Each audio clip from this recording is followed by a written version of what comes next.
नमस्कार. श्री स्वामी समर्थ सर्वांना. अधिक मास निमित्त श्री सार्थ पुरुषोत्तम मास कथा अध्याय 2. श्री गणेशाय नमः. सूत म्हणतात, शौनिकादिक ऋषी हो, गंगातीरी परीक्षिती राजाने प्रश्न केल्यावर शुकदेवांनी सांगितलेले श्रीमद भगवत शुकदेवाच्या प्रसादाने श्रवण करून परीक्षिती राजाचा मोक्षप्रसंग अवलोकन केला. नंतर यज्ञकर्मात परायण अशा ब्राह्मणांना अवलोकन करण्याकरता येथे आलो असता यज्ञदीक्षा धारण केलेल्या सर्व ऋषींच्या दर्शनाने मी कृतकृत्य झालो. ऋषी म्हणतात, हे साधूवर्या, महाभागा सुता, आता इतर गोष्टी सोडून श्रीव्यासांच्या मुखातून त्यांच्याच प्रसादाने जी अपूर्व कथा श्रवण केलीस ती आम्हाला सांग. जी सर्व कथांचे सार पुण्यकारक, मनाला समाधान देणारी आणि अमृताहून मधुर अशी ती कथा आम्हाला सांगून आनंदित कर. सूत म्हणतात, हे श्रेष्ठ ऋषी हो, मी विलोमजन्मा असूनही मोठा भाग्यवान आहे, कारण आपल्यासारखे महान ऋषी माझ्या तोंडून भगवत कथा श्रवण करण्याची इच्छा व्यक्त करतात. आता जे मी व्यासमुखातून श्रवण केले ते मी तुम्हाला यथामती सांगतो, ऐका. एकदा नारद ऋषी अनेक तपस्वी, सिद्ध व देव जेथे उपस्थित होते अशा नरनारायण आश्रमाला गेले, जो बद्रिकाश्रम बोरी, आवळी, बिल्व, आंबे, आंबाळे, कवठी, जांभळी इत्यादी अनेक वृक्षांनी शोभायमान होता. ज्या आश्रमात विष्णूचरणापासून उत्पन्न झालेली पुण्यकारक अलकनंदा वाहत होती, तेथे जाऊन महामुनी नारायणाला नारदाने नमस्कार केला. ज्या नारायण मुनींचे मानस परब्रह्मात संलग्न होऊन गेलेले आहेत, ज्यांनी सर्व इंद्रिये जिंकले आहेत, ज्यांनी काम, क्रोध, लोभ, मोह, मद आणि मत्सर असे 6 रिपू जिंकले आहेत व ज्यांचे प्रखर तेज आसमंतात पसरलेले आहे, अशा तपस्वी नारायण ऋषीला नारदाने साष्टांग नमस्कार केला व हात जोडून त्यांची स्तुती करण्यास प्रारंभ केला. नारद म्हणतात, हे देवदेवा, हे जगन्नाथा, हे दयासागरा, हे साधुप्रीती पालका, आपण सत्यव्रत, सत्यात्मे व सत्यसंभव असे त्रिसत्य आहात. हे सत्ययोने, आपणाला नमस्कार असो. मी तुम्हाला शरण आलो आहे. कारण नसता आपण जी ही तपश्चर्या करत आहात ती केवळ लोकशिक्षणाकरताच व युगधर्म मर्यादा स्थापनेसाठीच होय. असे जर होईल तर या कलियुगात पुण्य पापीजनांनी आवृत्त पृथ्वी एकाच्या पापाने बुडाली असती तर एकाच्या पुण्याईने तरली असती. पूर्वी कृतादी युगांमध्ये एकाने केलेले पुण्य अथवा पाप सर्वांना बाधक होत असे, पण या कलियुगात अशी स्थिती नसून पुण्य अथवा पापाचे फल कर्त्यालाच मिळते व म्हणूनच ही स्थिती दाखवण्याकरता आपण स्वतः तपश्चर्या करत आहात. हे भगवंता, सर्व प्राण्यांचे मन विषयामध्ये आसक्त झालेले आहे. ते बायका, मुले, घरेदारे यांच्यामध्ये गढून गेले आहेत. तेव्हा त्यांच्यासाठी काही हितकर व मलाही हितकर असे विचार तुमच्या मुखातून श्रवण करण्याकरता ब्रह्मलोकापासून मी येथे आलो आहे. मला क्षमा करा. भगवान विष्णूला परोपकार प्रिय आहे असे वेदांतात सांगितले आहे. तर परोपकार करण्याकरता एखादा सारभूत अशी कथा आम्हाला सांगा, जी कथा ऐकली असता निर्भय असे मोक्षप्रद प्राप्त व्हावे. सूत म्हणतात, याप्रमाणे नारदाचे भाषण श्रवण करून भगवान नारायण ऋषी हसले व त्यांनी सर्व जगाला पावन करणारी पुण्यकारक कथा सांगण्याला आरंभ केला.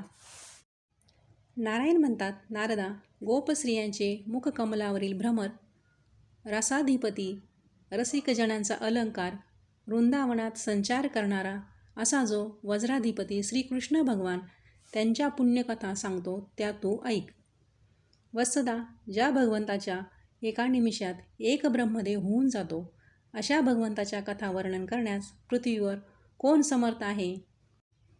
हे नारद मुने, वाणीला अगम्य व सारातील सार असे भगवत चरित्र आहे हे तू जाणत आहेसच. तथापि दारिद्र्य व वैधव्यपण नाहीसे करणारे, यश देणारे, सुपुत्रदायक, मोक्ष देणारे व शीघ्रसेव्य असे पुरुषोत्तमाचे अत्यभूत महात्म्य तुला मोठ्या आनंदाने, आदराने सांगतो ऐक. नारद म्हणतात, हे मुने, पुरुषोत्तम हा देव कोणाचा व त्याचे महात्म्य काय, ही गोष्ट मला फार अद्भुत वाटते, तेव्हा ती सविस्तर मला सांगा. सूत म्हणतात, हे ऋषी हो, याप्रमाणे नारायण मुनींनी नारदाचे भाषण श्रवण करून एक मुहूर्त पुरुषम देवाचे ध्यान करून कथा सांगण्यास प्रारंभ केला. श्रीनारायण म्हणतात, हे नारदा, पुरुषोत्तम हे नाव एका महिन्याचे सकारण असे आहे, कारण त्या महिन्याचा स्वामी कृपासिंधू पुरुषोत्तम आहे. म्हणूनच ऋषींनी या महिन्याला पुरुषोत्तम मास असे म्हटले आहे. या पुरुषोत्तम महिन्यातील व्रते यथाविधी केले असता पुरुषोत्तम देव प्रसन्न होतात. नारद म्हणतात, मी चैत्रादी महिने व त्यांच्या माधवादी देवताही श्रवण केले आहेत, पण त्यात पुरुषोत्तम या नावाचा महिमा ऐकला नाही. हे दयानिधे, पुरुषोत्तम नावाचा महिना कोणता व कृपानिधी पुरुषोत्तम त्याचा स्वामी कसा झाला हे मला सांगा. हे प्रभो, त्या महिन्याचे स्वरूप विधीपूर्वक मला सांगा. त्या महिन्यात कोणती कृत्ये करावीत, स्नान कसे करावे, दान काय करावे, पुरुषोत्तम मासात जप, पूजा व उपवासादिक साधने काय काय आहेत, कोणते कृत्य केले असता कोणता देव संतुष्ट होतो व काय फळ मिळते, काय फल देतो तेही मला सांगा. हे तपोधना, मी विचारलेले व याहून काही विचारायचे राहिले असेल तर ते मला सांगा, कारण दीनवत्सल साधू विचारल्याशिवायही सांगतात. जे कोणी मनुष्य आपल्या कर्माचे दुसऱ्याचे भाग्यावर जीवन पावणारे, दारिद्र्य, नित्य रोगाने पीडित, पुत्राची इच्छा करणारे, बुद्धिमंद, मुके, दांभिक, विद्याहीन, मलिन वस्त्र धारण करणारे, नास्तिक,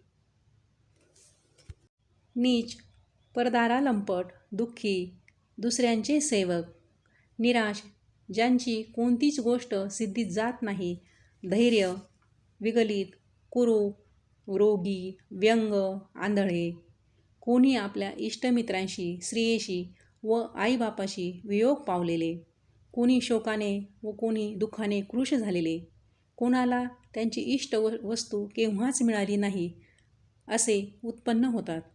हे प्रभो, अशा लोकांनी कोणते कर्म केल्याने किंवा श्रवणाने अथवा पठनाने अथवा आचरणाने त्यांची दुःखे नाहीसी होतील ते मला सांगा. हे जगन्नाथा, वैधव्य, वांझपण, व्यंगत्व, मानसिक दुःखे, रक्तपित्त, अपस्मार, क्षय इत्यादी रोगांनी व दुःख समुदायांनी पीडित झालेल्या मनुष्यांना पाहून मी अतिशय दुःखी झालो आहे. हे प्रभो, आपण सर्वज्ञ आहात, सर्व सत्वांचे निदान आहात. करता माझ्यावर दया करून माझ्या मनाला आनंद होईल असे कथानक मला विस्ताराने सांगा. सूत म्हणतात, याप्रमाणे विदितनय नारदाचे जगाला हितकारक असे रसभरीत भाषण श्रवण करून नारायणांनी चंद्राप्रमाणे शांत अशा नारदाचे अभिनंदन केले व नवीन मेघाच्या गर्जनेप्रमाणे गंभीर अशा रम्य वाणीने नारायण ऋषी बोलू लागले. इति श्री बृहन्नारदीय पुरुषोत्तम महात्म्ये श्री नारायण नारद संवादे प्रश्नाविवर्धन नाम द्वितीयोऽध्यायः. अध्याय 2 समाप्त.